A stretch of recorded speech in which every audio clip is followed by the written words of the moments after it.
La bibliothèque Alexis de Tocqueville est située sur la presqu'île de Caen. Le bâtiment se présente sous la forme d'une croix de Saint-André. Nous allons en étudier la structure de la façade au milieu d'une des branches du bâtiment. La façade peut se décomposer en 3 parties extérieures égales ainsi qu'un sous-sol. Le sous-sol sur lequel repose le bâtiment est entièrement en béton armé. Celui-ci est protégé par un cuvelage intrados permettant d'éviter l'humidité et préserver les livres. Les fondations sont peu épaisses pour un bâtiment de cette envergure, ce qui s'explique par la reprise des charges verticales par le sous-sol. Le rez-de-chaussée est constitué d'un mur rideau en double ou triple vitrage, parclosé verticalement et horizontalement. La libération de la façade est notamment permise par la présence de piliers à chaque extrémité des branches de la croix, montant toute la hauteur du bâtiment et permettant la reprise des charges verticales. Sur ces piliers viennent s'appuyer 2 longues poutres treillis habitées, formant le dernier étage. C'est notamment grâce à cet étage structurel reposant sur ces piliers et le sous-sol que le premier étage est en plan libre.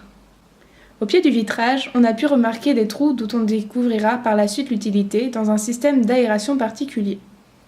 Au-dessus de ces panneaux transparents est mis en place un système appelé Shadow Box qui consiste à placer un vitrage simple à quelques centimètres d'une tôle d'acier laqué pour donner un effet de profondeur. Juste derrière vient se placer l'isolation en laine de roche qui vient se raccrocher à la chape en ciment d'un seul tenant du premier étage, ornée d'un plancher de bois massif. Cependant, l'épaisseur de cette chape n'est pas celle du vitrage opaque sur toute la longueur du bâtiment, seulement sur 1 mètre après la façade. Dans l'espace ainsi libéré entre le faux plafond en métal et la chape se cachent les gaines techniques. La partie centrale de la façade est la partie visible la plus remarquable. Elle est composée de seulement 2 épaisseurs de verre ayant une importance structurelle. Ce vitrage est autoportant. La vitre intérieure est plane, tandis que la vitre extérieure est à double courbure. Ce verre bombé a été obtenu par moulage d'un verre feuilleté. Cette courbe assure la rigidité de la façade entre les 2 dalles et permet la suppression des éléments porteurs. Elle permet également de supprimer les menuiseries verticales entre les panneaux, qui sont collés entre eux uniquement par des joints en silicone. Les vitrages sont tout de même parclosés en haut et en bas afin de reprendre les forces transmises verticalement.